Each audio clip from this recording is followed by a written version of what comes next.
What's up, people? I just want to say, want to talk about a few things today in regards to the black community.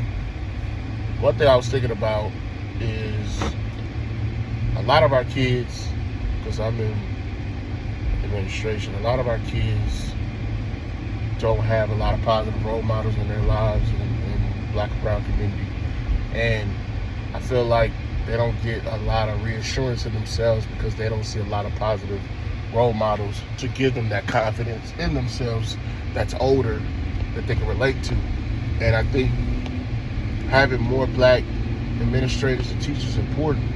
But what's even more important is that we have these schools, kind of like, they could be like public schools or prep schools.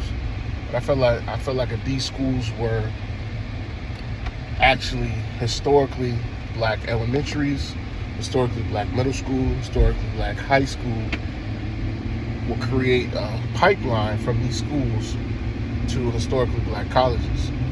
What would be kind of cool is that if you had these historically black colleges, they had smaller affiliate schools that will create like satellite campuses. So for example, if I go to Fisk University, then I want my children, eventually, if we can have enough affiliate schools, affiliate elementary, middle school, and high schools, I would send them to the affiliate of Fisk University. So meaning the elementary school that they go to is the affiliate of Fisk, so they have the same school colors, it will have the same fight song, it will have some of the same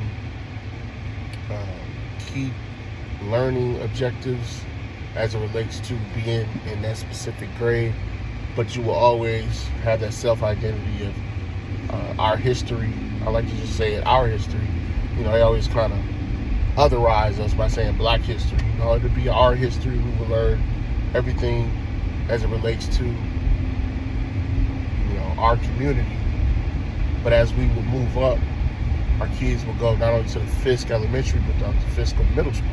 So Fisk Middle School will teach them about some of our leaders. It will teach them about financial management, financial literacy. It will teach them about cryptocurrency. And we could bring in professionals that specialize in these areas that I think are so important to our community as it relates to financial literacy, as it relates to truly the biggest root of this, or the crux of the issue, is having a sense of who we are in identity and confidence beyond just the scope of we could be the best musician, the best basketball player, the best athlete, but to have more of a student athlete, if you want to play athletics, but have a more of a student driven focus, and also a focus on our community and the leaders that came from it. And I think if our kids know who they are to a degree, then it will help them have more confidence in the school system, because now they're learning about who they are rather than what their master is or whoever their authority figure is, because all they see is white authority figures or people that are in authority that don't look like them, that they don't agree with. I think if you give them a sense of identity and pride, they start to understand the dynamic of not only from a educational standpoint, but from being socially and economically aware of what's going on. And I think it's so important for our community to have some type of mechanism to insulate us from the westernized things, but everything is westernized. But I think it's so important if we had historically black schools, K-12, to be able to execute some of the things we want to execute in our community. Now, there are some challenges to it because you got the teacher unions and you have the public schools, you know, funding or whatnot. But I think this is something that eventually has to be through prep schools. Some of our most talented and wealthy community, people in our community should come together and invest and do these prep schools. It was said by the famous W.E.B. Du Bois that the top 10% of African Americans have an obligation or responsibility to help the black community get to where they are. So I think if we take that same approach and ask people that are well off in these fields, whether it be financial literacy, whether it be business, to help some of our black teachers and our black administrators to create this pipeline from K through 12 all the way to historically black colleges. What you have now is an increase in resources.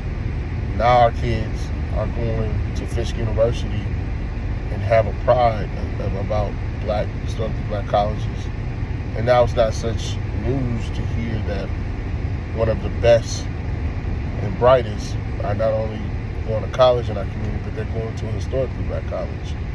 This will tap into our student athletes. Our student athletes that are pretty much taken to these white colleges to have a sense of pride. Our best athletes, like they had to do back in the day, had to go to historically black colleges. The Walter Paytons, the Jerry Rices, the Jackie Slaters. I think it would be awesome if our top student athletes now go to HBCUs instead of going to Penn State, instead of going to Michigan, instead of going to Alabama. Why not go to a historically black college where now these kids grow up knowing nothing but Grambling fight song. They know nothing but the Grambling colors. They have a sense of pride about who went to Grambling, the notable alumni. And then once they get to high school, they already have their sights on going to a historically black college, namely Grambling. If that was a school, that was an affiliate school, that was a K-12 school. I think it's so important. And what you have is a sense of pride. The sense of pride now will create more student athletes going to these historically black colleges that are going to be first round NFL draft picks no matter what. Then these guys can come back and reinvest back into these prep schools that they went to and reinvest back into these colleges, increase these endowments. And what you have is a pipeline for our community to start to segment into these prep schools. There's going to be backlash, there's going to be a lot of different things, but what you have is some type of, you're trying to build an economic base to create resources, to funnel these resources that stay within the black community. Because now, if I'm going to these black schools, then I'm going to be in touch with our black community in a different way. Now I'll understand who are the black movers and shakers in the community, who own what. I'm going to buy black. I'm going to keep it black. I'm going to make it a conscious effort to create a network amongst other upcoming black entrepreneurs, businesses, black, if they're black farmers, black, psychiatrists, black business, no matter what, I'm going to want to buy black because that's all I've ever known. Now understand the importance of keeping that black dollar in our community and that it continually circulate more than once. All these other communities are doing this. They have their businesses, they keep their dollar in their community. What happens with a lot of us is that when we get our education or we move up and we're successful, we take our black dollar and we take it to another community and we make that community that is not black better. We go live in the suburbs. It's important that we make a conscious effort to create something like a prep school amongst our black community. Get some of our biggest businesses, developers, and administrators and financial gurus, and we create our own, and we put our own professionals in these schools. Like Deion Sanders has a prep school, Jalen Rose has a prep school. And make these prep schools historically black. And I know people are going to say, that's a lot. But you have to that's a lot because it's really focused just on historically, just black students. That's not necessarily true. We're not saying that white students or anybody can't go there. It's no different than black kids can't go to any other college that's not historically black. But we have to create a sense of identity in a land where we've been stripped of everything. We got to get some sense of identity and understanding in our kids, so as they become adults, they understand these different pitfalls that are set up for them to fail. The industrial prison complex. What you have is, these kids that are targeted, that are told that, hey, they fit the description, by certain wayward cops. Our kids have to be socially, economically above anybody else because there's so many traumas and things that we have gone through, things that a lot of our kids see, whether it be they live in a bad community and they see a lot of violence, or they just don't have, there's a single parent home. We got to have some kind of support from somewhere to keep our kids focused. The black woman of all time is the greatest of all time. She the GOAT.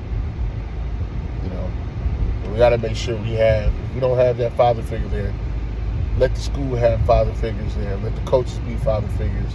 Let the family, it takes a village to raise a child. Let's get back to that. These schools historically black, and K-12, I think it would be awesome. It would change our mindset in so many ways.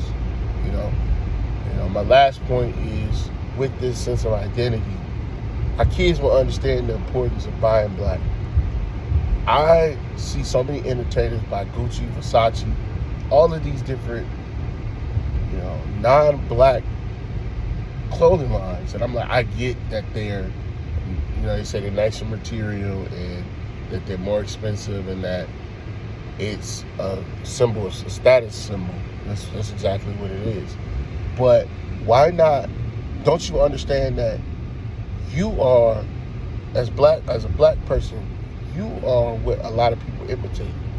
So no matter what you wear, what you do, people are going to buy it. People are going to consume it because we are the movers and shakers. We are the trendsetters. So you don't have to wear Gucci and Versace and all those things. Oh, it looks good. Won't you make your own or buy black that has a sense of, it can still be expensive, but it's you're supporting another black person, not just any black person, but a black person that's actually doing something positive. You look up the companies, what they're doing, their social responsibility, what they're doing in the community, and you find that and you invest in it. You don't take that time to invest in, figure out if you want to invest in Gucci, whether you want to buy all this stuff, Versace. So it should be the same. You should take pride in knowing, hey, this is what I want to wear. This is what represents me the best. Before you just, if that's the stuff you want to buy, fine. But we got to get out of this idea, this I call it like this mentality of dependency. We need to wear white and buy white to feel like we're important. We're dependent on their approval. Stop being dependent on their approval. That's, again, I got to wear this, I got to buy that. I see guys, everybody buying Jordans. That's not buying black. Jordan, the brand, is owned by Nike, which is white. Jordan has his own now, but we get so stuck in this mentality of I got to buy these Jordans. I see grown men talking about Jordans like they're kids.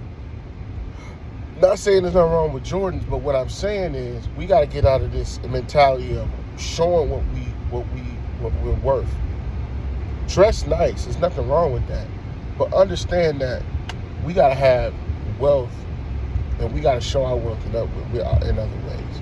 Always wearing this clothing, and that's in our blood. But there, sometimes once you put them gym shoes up, you put you on some nice dress shoes and look casual. Change it up for a change. We got to get out of this. Black is me wearing my Jordans and talking a certain way. You don't have to talk. You know what I'm saying? Oh yeah, blah blah blah. You don't have to always man, obviously we got two languages. We got our slang amongst each other sometimes, and then we got our articulate voice. But black is not stupid. White is not articulate, even though they've lied and said that. You talk black. What is that? Or they say I talk white. What does that mean? White does not necessarily mean smart. I talk like I have some damn sense. So that's my spiel. There was just those two things I really wanted to go over was, the historically black, K-12 schools, and then also I wanted to just talk about, our decisions on stuff that, we buy. Why not buy black? Why not understand how important that is? Take the time to understand how important that is. And that's really it. But everybody have a great day. Seize the day and signing out.